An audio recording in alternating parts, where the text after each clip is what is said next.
There's a zombie in my treehouse. Words by Ken Plume and John Robinson. Art by Len Peralta.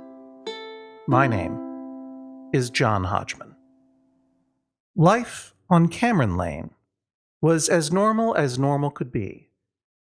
There were normal houses, and normal families, and normal cars, and normal garages with normal trees, and all the normal yards. In this normal town, Johnny was a perfectly normal boy. You'd never guess that there was anything particularly special about him, judging by his normal looks and normal demeanor. In fact, he was just a normal boy. What wasn't normal, however, was the tree in his yard. Well, not the tree, really. It was just a normal tree. It wasn't even the treehouse. Nestled in its lofty limbs, that was normal, too. On normal days, Johnny would come home after school and play in the treehouse. Some days he'd rescue a princess from the evil dragon that perched menacingly in the topmost heights of the old oak tree. Other days he'd vanquished the dread pirate lord, whose flagship just happened to look suspiciously like the shed in Old Man Johnson's yard. Sometimes he even managed to save the Ruby Galaxy from the monstrous Zorgo, when his mother didn't make him come in too early. There came a day, however, not that long ago, when Johnny found something abnormal in his normal life. It was the day that Johnny discovered a zombie in his treehouse. How was he supposed to play today? Or any day?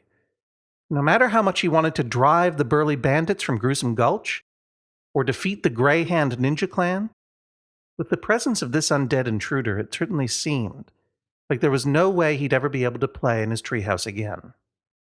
Things went from bad to worse when that bully, Billy Davis from down the street, stopped him while he was walking home from school. "What's the matter?" Billy the bully asked. "Why aren't you playing in your stupid little treehouse?" "I can't go play in my treehouse," Johnny said. "There's a zombie in it." "There's no such thing as a zombie, you ninny," Billy said.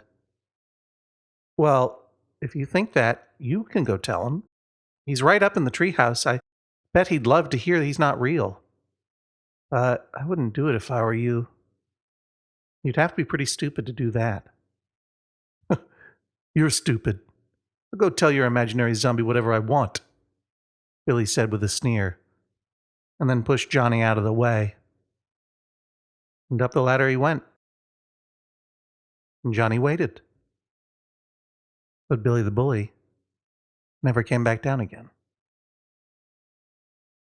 The next day, Johnny's sister interrupted him while he was sitting in the den. He was trying in vain to find something worth watching on television, unable to shake the feeling that the dread arch-pirate Ernie Black was now ruling the oceans in his absence. "What's wrong with you?" his sister asked. "Why aren't you out in your treehouse pretending you're a cowboy or a princess or whatever it is you do out there?" "I can't go pretend in my treehouse," Johnny said. "There's a zombie in it." "That's silly. There can't be a zombie in your treehouse. Zombies can't climb trees," his sister said. "Everybody knows that." "Well, everybody but this zombie, apparently, because he's up in the treehouse. You're more than welcome to go tell him he can't possibly be up there, but I wouldn't if I were you." "I think I will go tell him," his sister said, smirking. And up the ladder she went. And Johnny waited and waited. But his sister never came back down again.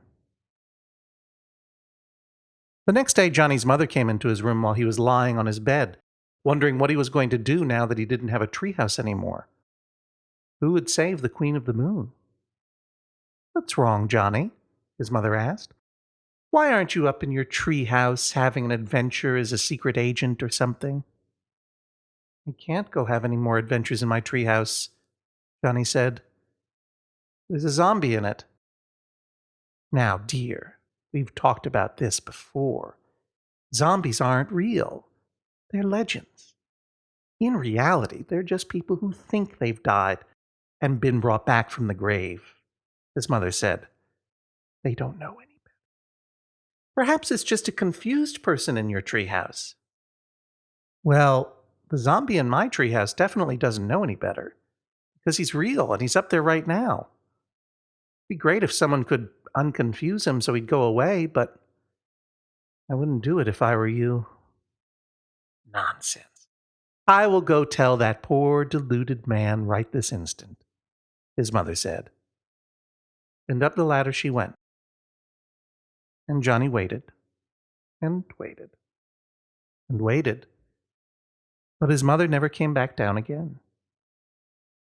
The next day, Johnny's father came into the kitchen while Johnny was sitting at the breakfast table, building the Great Pyramid out of cookies. Johnny, why are you moping about in here? His father asked. And have you seen your mother and sister? Johnny sighed. I'm in here because I can't go up in my treehouse and play. There's a zombie in it, and Mom and Sis went up to go take care of him. His father said. Well, I hope they remember that it takes a nice strong blow to the head to stop a zombie. And really, if it's only one zombie, he should be easy enough to deal with. I'm surprised and a little disappointed that you weren't able to solve this problem on your own.